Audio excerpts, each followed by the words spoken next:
सम्भव छ। 1 रुपैयाँ पैसा पनि नतिरी पनि सिप सिक्न सम्भव छ। युवाहरूलाई सिप कहाँ सिक्ने, कसरी सिक्ने, सिप सिक्दा कति पैसा लाग्न सक्छ, मसँग त पैसा छैन भन्ने विषयहरूले दुविधामा परेको हुन सक्नुहुन्छ।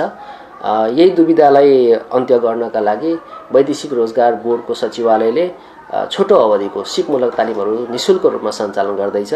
55 जिल्लाको 232वटा स्थानीय तहमा निशुल्क रूपमा सिपमूलक तालिमहरू सञ्चालन हुँदैछन् र यस्ता सिपमूलक तालिमहरूमा हामीले 15वटा विषयमा उहाँहरूलाई सिप सिकाउँदैछौँ। नमस्कार, मेरो नाम सञ्जय अधिकारी, म वैदेशिक रोजगार बोर्डको सचिवालयको प्रशिक्षण अध्ययन तथा अनुसन्धान शाखाको शाखा अधिकृत। वैदेशिक रोजगार बोर्डको सचिवालयले सञ्चालन गरेको यो तालिममा 1 रुपैयाँ तिर्नु पर्दैन। कुनै पनि बहानामा तालिम वैदेशिक रोजगार बोर्डको सचिवालयले सञ्चालन गर्ने सिपमूलक तालिमका निम्ति तालिम प्रदायक संस्थाहरू छनौट गरेको छ। तालिम प्रदायक संस्थाहरूले तत्त स्थानीय तहमा गएर आफूले सञ्चालन गर्नुपर्ने सिपमूलक तालिम सञ्चालन गर्नुहुन्छ र उहाँहरूले कुनै पनि सहभागीसँग खाजा बापत, दर्ता शुल्क बापत, भन्जुन बापत या कुनै पनि हिसाबमा कुनै पनि रकम उहाँहरूले लिन पाउनुहुन्न। 100% यो सिप निशुल्क रहेको छ। हामीले प्रशिक्षार्थीहरूलाई खाजाको समेत व्यवस्था समेत गरिसकेका छौँ। समग्रमा भन्नुपर्दाखेरि सम्पूर्ण तालिम निशुल्क हुनेछ, 1 रुपैयाँ तिर्नुपर्ने छैन।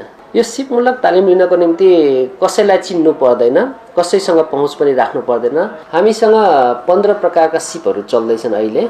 15 प्रकारका सिपमध्ये सबै सिपहरू छोटो अवधिका सिप रहेका छन्। करिब 1 महिनाभित्रै सिपहरू सम्पन्न हुन्छ। तालिमहरू 160 घण्टादेखि 180 घण्टासम्मका सिपहरू रहेका छन्। यी सिपहरूमा चाहिँ कन्स्ट्रक्सनसँग सम्बन्धित छन्, मेसन छ, टाल मार्बल फिक्सरहरू रहेका छन्। त्यसै गरी हस्पिटालिटीसँग सम्बन्धित रहेको छ, जसमा चाहिँ कुकिङ रहेको छ, असिस्टेन्ट किचन हेल्पर रहेको छ, हाउसकिपिङ अटेन्डेन्ट रहेको छ। यसरी विविध 15 प्रकारका सिपहरू रहेका छन्। सिपको विवरण, सिपको सङ्ख्या र कुन स्थानीयतामा कति तालिम हुँदैछ भन्ने विवरणहरू नै वैदेशिक रोजगार बोर्डको सचिवालयको वेबसाइटमा राखिएको छ। सिप सिक्न काठमाडौँ आउनै पर्दैन, ठुलो सहर बजार पनि आउनै पर्दैन। 55 जिल्लाको 232वटा स्थानीय तहमा यो सिप सञ्चालन हुँदैछ। 20,080 जना युवालाई तालिम दिने लक्ष्य राखेको छ। गत सालभन्दा यो सङ्ख्या निकै बढेको छ। गत साल 6,000 जनालाई हामीले तालिम दिएका थियौँ। योपालि तालिमको माग वृद्धि भएको कारणले थुप्रै स्थानीय तहबाट हामीलाई पनि तालिम चाहिन्छ भन्नुभएको कारणले तालिमको सङ्ख्या र तालिमको विषयवस्तु पनि बढेको छ।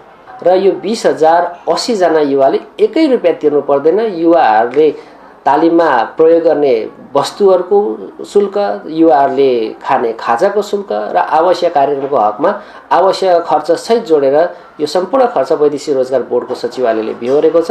त्यसैले 1 रुपैयाँ नतिरिकन युवाहरूले आफ्नो स्थानीय तहमा गएर आफ्नै घरमा बसेर